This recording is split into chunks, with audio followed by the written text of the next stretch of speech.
आयुर्वेद तो फर्जी है, नकली है। जड़ी बूटियाँ भी सारी नकली है।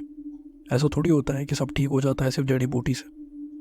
सब तो ढोंग है। ढोंग ढोंग ढोंग ढोंग ढोंग ढोंग। दिमाग में अक्सर एक सवाल आता है कि हमारा धर्म इतना एडवांस था तो आखिर मॉडर्न टाइम में आयुर्वेद की जगह आर्टिफिशियल मेडिसिन ने कैसे ले ली, और इतने महान ज्ञान को आज एक ढोंग का दर्जा कैसे मिल गया। तो मैंने रिसर्च करी और तो आयुर्वेद क्या है, इसके जन्म की कहानी क्या है, इस सब को जानना आपके लिए पहले ज़रूरी है। आयुर्वेद का मतलब इन सिंपल वर्ड्स अगर हम समझे तो ये दो शब्दों से मिलकर बनता है, विच इज़ आयु जिसका अर्थ है जीवन, और दूसरा है वेद जो कि विज्ञान शब्द से जोड़ा जाता है। एक ऐसा वेद जिसमें आयु के संदर्भ में लिखा गया है, जो जीवन विज्ञान के ज्ञान से भरा हुआ एक वेद है। अगर इसके ओरिजिन की बात करें तो ये भारत महाद्वीप में विकसित हुआ और इसका वर्णन अथर्ववेद में मिलता है, जो कि आज से 3000 साल पहले उत्पन्न हुआ था। पर पता है मुझे क्या लगता है, ये शायद इससे भी ज़्यादा पुराना है। ऐसा क्यों? क्योंकि महाभारत आज से 5000 साल पहले हुई थी और माना जाता है कि वेद तो रामायण से भी पुराने हैं।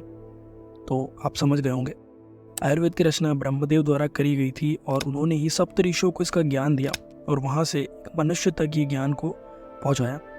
आयुर्वेद मेनली 8 सेक्शंस में डिवाइडेड है, जो कि अथर्ववेद या ऋग्वेद दोनों में से एक ही उपवेद के रूप में हमें देखने को मिलता है।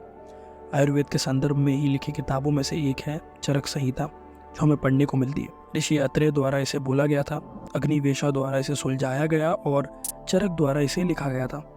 पर इन 8 सेक्शंस को चरक जी के शिष्य वृद्धा वग भट्ट द्वारा ही लिखा गया था।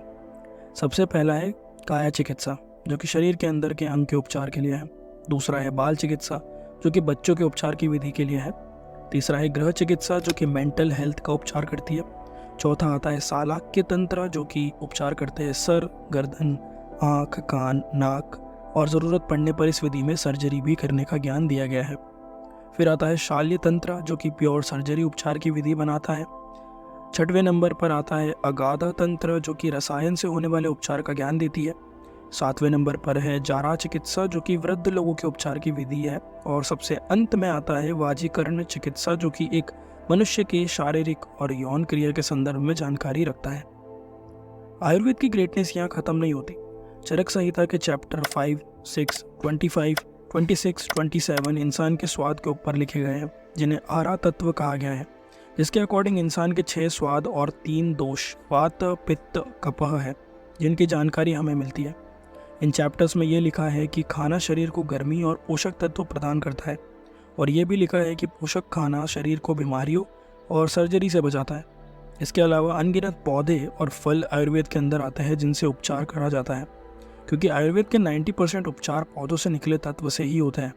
अब रेफरेंस के लिए ही ले लो, भृंगराज, ब्रह्मी, इन औषधियों से बने हेयर ऑयल को आज कंपनी आयुर्वेदिक बोल के बेच रही है, जिनका वर्णन आयुर्वेद में पहले ही हो चुका है।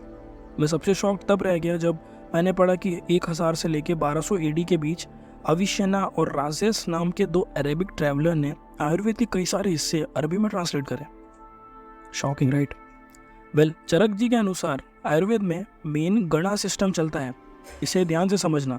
सबसे पहला आता है ब्राह्ट पंचमूल, जिसमें 5 आयुर्वेदिक प्लांट्स की जड़ यानी रूट से मिलकर एक औषधि बनती है। फिर आता है त्रिफला, जिसमें 3 फलों के कॉम्बिनेशन से मिलकर औषधि बनती है। ये गण सिस्टम में आता है।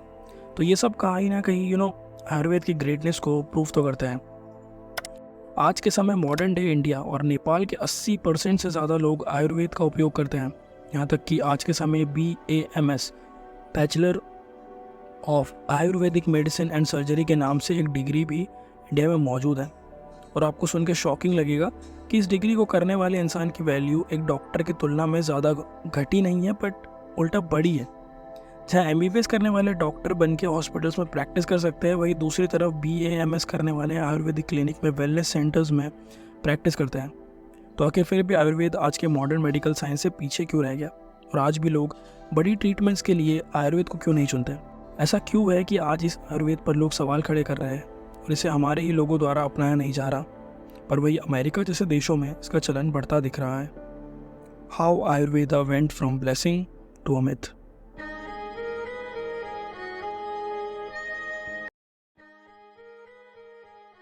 – 2008 और 2018 की रिपोर्ट से पता चलता है कि भारत में 80% के करीब लोग आयुर्वेद का इस्तेमाल उपचार में करते हैं, मॉडर्न दवाइयों के साथ। पर इसका डाउनफॉल आना शुरू होता है 16वीं शताब्दी में, जब यूरोपियन लुटेरे भारत में आए और अपने साथ अपनी उपचार करने की विधि साथ मिलाए, जिनसे भारत में तेज़ी से आयुर्वेद का अस्तित्व मिटने लगा। पर आज की दवाइयों के इतने साइड इफ़ेक्ट्स होने के बावजूद आयुर्वेद पर भरोसा ना करने का सबसे बड़ा कारण है उसकी मान्यता। माना जाता है आयुर्वेद की दिशा को मनुष्य अभी तक जान ही नहीं पाया। इसमें रिसर्च आज के समय ना के बराबर ही होती है। कोई भी ऐसी बीमारी जो कि एक इंसान को लंबे समय से है, उसमें यह पाया गया है कि आयुर्वेदिक उपचार उसे ठीक करने में ज़्यादा कारगर सिद्ध होता है, क्योंकि एक इंसान के लीवर पर एलोपैथी दवाई लंबे समय तक लेने की वजह से दुष्परिणाम साफ साफ दिखते हैं। पर आयुर्वेदिक उपचार पूर्ण रूप से प्राकृतिक औषधियों से होता है, जिसका कोई दुष्परिणाम नहीं देखने को मिलता है। रिसर्च करते वक्त मैंने आयुर्वेद का एक अलग एंगल भी देखा। जैसे मैंने आपको बताया कि आयुर्वेद के 90% उपचार जंगलों में पाए जाने वाली औषधियों से होते हैं, तो यही औषधि हानिकारक भी बन सकती है, क्योंकि जंगल में जड़ी बूटियों की परख होना भी ज़रूरी है, क्योंकि जंगलों में एक आम बेर जैसा दिखने वाला फल भी जानलेवा हो सकता है। माना जाता है कि भारतीय सब कॉन्टिनेंट के अंदर 10,000 से भी ज़्यादा तरह के पौधे मौजूद हैं, जिनमें से सिर्फ 1200 से 1500 पौधों का ही उपयोग आयुर्वेद में आज तक करा गया है पिछले 5000 सालों में। भारत में आयुर्वेदिक रिसर्च सेंटर्स की बात करूँ तो जो कि अच्छे लेवल पे काम करती है, ऐसे कोई नॉर्मल की बात नहीं कर रहा मैं, तो गिनती के 30 सेंटर्स ही हमें देखने को मिलते हैं। भारत में धनतेरस के दिन को नेशनल आयुर्वेदिक डे के तौर पर मनाया भी जाता है। यहाँ तक कि 2009 में तो नेपाल के अंदर आयुर्वेद काफ़ी प्रचलन में था। पर जब आयुर्वेद इतना उपयोगी और कारगर सिद्ध हुआ, तभी एक ऐसा ग्रुप था जिसने आयुर्वेद की छवि को राख में मिला दिया। मैं बात कर रहा हूँ झोला छाप अनक्वालिफाइड डॉक्टर्स की। 2016 में वर्ल्ड हेल्थ ऑर्गेनाइजेशन WHO की एक रिपोर्ट के अनुसार भारत में 31% लोग जो खुद को डॉक्टर कहते हैं, उन्होंने 10वीं कक्षा की भी शक्ल नहीं देखी थी, और 57% तो ऐसे थे जिनके पास कोई मेडिकल डिग्री भी नहीं थी। इन्हीं डॉक्टर्स को कहा जाता है झोला छाप डॉक्टर्स। अब देखिए, ये गलत तो है, पर भारत की इतनी बड़ी जनसंख्या के डेटा को आप निकालो तो आपको दिखेगा कि भारत में डॉक्टरों की कमी है, क्योंकि भारत में हर 834 लोगों के लिए सिर्फ एक डॉक्टर है, जबकि WHO के अकॉर्डिंग हर 10,000 लोगों पर 44 डॉक्टर्स का होना ज़रूरी है। तब तक इन झोला छाप डॉक्टर्स का बिजनेस तो अच्छा चल रहा है, पर आप सोचोगे इनसे आयुर्वेद को कैसे नुकसान हुआ? तो इसका सीधा सा जवाब है कि कोई भी झोला छाप डॉक्टर्स एलोपैथी मेडिसिन देने में कतराते हैं, और ख़ासकर जब कोई भी चीज़ इनके प्लान के अकॉर्डिंग नहीं जाती तो ये कहते हैं आयुर्वेदिक दवाई है, थोड़ा समय दो, सब ठीक कर देगी, जबकि उस बेचारे पेशेंट को ये पता ही नहीं कि ये आयुर्वेद के नाम पर उन्हें सिर्फ लूट रहे हैं। अब यहाँ आयुर्वेद का नाम तो बदनाम हो गया। इसका नेक्स्ट पॉइंट सुनिए। एक ऐसा पॉइंट भी मुझे पता चला जो कि आयुर्वेद के डाउनफॉल का इतना बड़ा कारण तो नहीं, पर कुछ हद तक इसने भी असर तो डाला है। राष्ट्रशास्त्र नाम से प्रचलित एक विधि के बारे में मैंने पढ़ा जो कि आयुर्वेद का ही हिस्सा है, तो मैं थोड़ा शॉक हुआ। मैंने जाना कि इस विधि के अंतर्गत औषधियों के साथ कई प्रकार के धातुओं को भी उपयोग में लाया जाता है, जैसे लीड, मर्क्यूरी और आर्सेनिक। वैसे तो इससे होने वाला कोई भी दुष्प्रभाव आज तक सामने नहीं आया, परंतु धातु का इस्तेमाल दवाइयों में होना आम जनता के सवाल खड़े कर देता है। 1990 में एक शोध होता है जिसमें पाया जाता है कि आयुर्वेदिक दवाइयाँ जो बिक्री हुई है इनमें से 41% ऐसी थी जिनमें लेड था। 2004 के संशोधन में फिर से ये पाया गया कि साउथ एशिया के इलाके में बनने वाली आयुर्वेदिक दवाइयाँ जो कि अमेरिका के बोस्टन में गई, उनमें से 20% से ज़्यादा दवाइयों के अंदर हानिकारक धातु पाए गए। अब इसके पहले आप मुझे गालियाँ देने लगो, उसके पहले मैं बता दूं कि मैं इस इन्फॉर्मेशन को पढ़ के दुखी हुआ, पर फिर मैंने कुछ और इन्फॉर्मेशन भी पढ़ी और तब मुझे पता चला कि एक्चुअल में चल क्या रहा है।